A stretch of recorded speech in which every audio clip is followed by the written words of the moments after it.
Oh boy.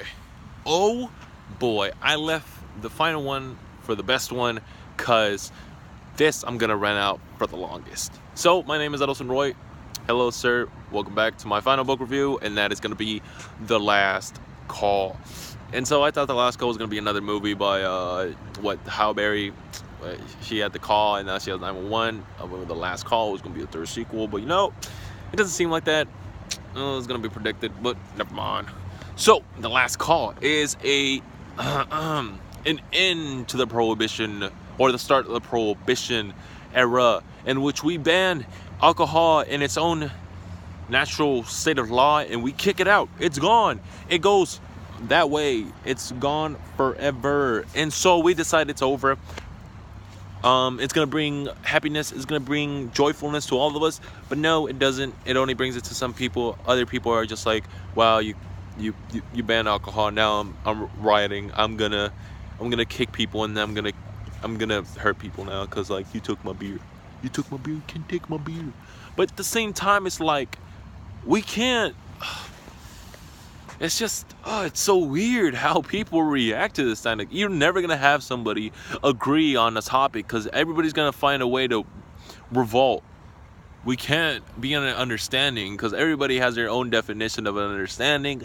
And that could be the false or the true way, or it could be the true and the false way.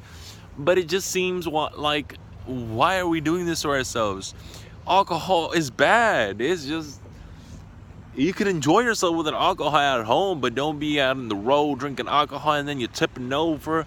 You're bumping into people. Pow, I bumped into this woman. I'm so sorry. Madam, I'm so sorry. And then you're like, oh man, I fall over. I'm on the road. Bam, that sucks. But at the same time, it's just like, why are we doing this to ourselves? Even if this based in the 1900s, where we didn't even have as much of the deaths as we have towards alcohol in this era. And this dawn of the day of the year than we had in the 1900s is just awful. It's still awful because it carries on into the future. And in that sense of mind, it's a burden. It's a burden. We don't understand what's happening. So people, we take away the beer. We take away the alcohol. Any type of alcohol, it's gone. It's gone forever. People aren't getting drunk on the streets, but we have people revolting in the 1900s. People revolting that they want their alcohol back because it's their sense of enjoyment to their life. It's a sense of enjoyment from leaving the family, from leaving a sense of responsibility at home and coming to the bar and drinking with your friends and having a time of your life instead of having the time of your life with your family. Your one true family that's only going to be there once. Or it's only going to be there one time at least, because you as a drinker, you're not going to be at home. You're going to be drinking at the street. You're not going to be at home at all. It's work, go home, then take a shower, go back to the bar, drink, then wake up, and then do everything back over again. One time a day you meet your family. That's it. That is it. That is pathetic. That is very pathetic. We need to more so be... It's just very... it's misunderstanding. How can we take upon ourselves that alcohol is a good thing? It's not. It's not a good thing. We have people that are going to say the opposite and they say alcohol is the best thing of my life. I feel so much better when I drink alcohol. I feel that all the responsibility of my life is gone and I'm not going to take any responsibility back because I'm in the state of mind where I am free. America is free, home of the free. But in that case, no, it isn't, because beer is just horrible. It's you can, because like, if we're going to relate alcohol to this dawn of age, in this year 2017, we have so many deaths towards drinking and driving. So many deaths drinking and driving. And then we have fathers or mothers being drunk and beating their own child with a belt hard as can, and you're leaving straps on his skin, and oh my god. And then deaths driving. Why would you drive while you're drunk? How does that work? You're over there, your eyes are hallucinating, you're moving your eyes like this, you can't even focus on the screen because like your eyes are moving everywhere. But then again, you're driving, you're still driving, you're still trying to drive because you think you're good at driving. No, you're not. You're gonna crash.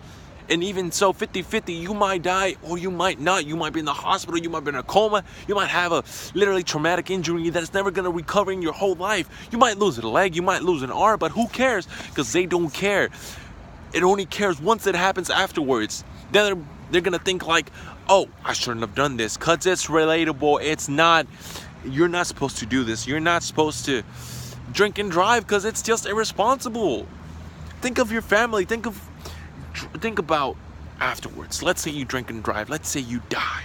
Let's say something happens badly, and you will leave your family at a very costly rate, because it's just, wow, you left your family and you can't pay back. You can't pay them back anymore.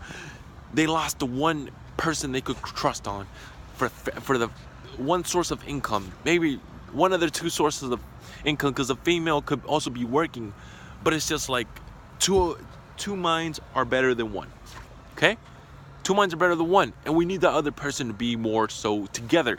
And you losing this one person is just, wow, we're at the standstill and we're gone. That's what alcohol brings. Alcohol brings evilness. It brings irresponsibility. It brings just everything down to the ground. Just everything, wow, to the ground. It doesn't make sense. It's so misunderstanding. How do people still correlate in making alcohol a thing that we should care about? It doesn't make sense. Alcohol is something that we can't. It's just terrible. And the prohibition just made it, I guess, even worse, because everybody revolted and we ended up bringing back alcohol anyways, and it just didn't make sense. So now we have this dawn of age, and this year 2017, this 21st century, as a matter of fact, where just drinking and driving just led to more deaths, and just like, it could be just related to adults, but then teens get a hold of this alcohol and we're drinking at parties. Well, I'm not, but other people are drinking at parties as teens, and then they're drinking and driving, and we lose friends that are at the age of 17 or 18 or 16 while drinking and driving, and they perish away, and that's sad. And I believe that alcohol should just be prohibited again. It should be gone. It should be teared away from the amendments. I don't care, because like, I want life to be secure. I want life to be an amazing thing. I don't want alcohol to carry on to the next generations, where it's just making our lives even worse, just making deaths even worse. People don't pay attention to the drinking and driving signs. They just don't give a dang. They don't care. They don't give a dang. They just move on. They just want to drink and drive. I'll go drink and drive, but it's whatever. It's whatever for them. And in relation, it just seems like, it's like I have a specific family member that doesn't understand from a no. Doesn't understand what no means. Even if the other person, the one in the marriage, tells him not to do this, but he still does it. Even if it's with his friends or with his cousins or his family members, they're still drinking and they're driving and they're going to these places while drunk. And when you're, from my understanding, when people are drunk, there seem to be different kinds of people. They're not the same one you saw the yesterday. There's someone different, entirely different. They do actions that you never thought they were gonna be. It's like a subconscious in their head, in which outside right now, you have a barrier. You decide upon yourself if you want to do this or not, and you decide the right thing, like, I'm not going to do this, but your subconscious saying you should do this because it's going to be fun. It's like that subconscious inside your mind is saying to take control, and everything they see, they do immediately. It's no second thoughts. They do it immediately afterwards, and it just leads to end results that are not good at all.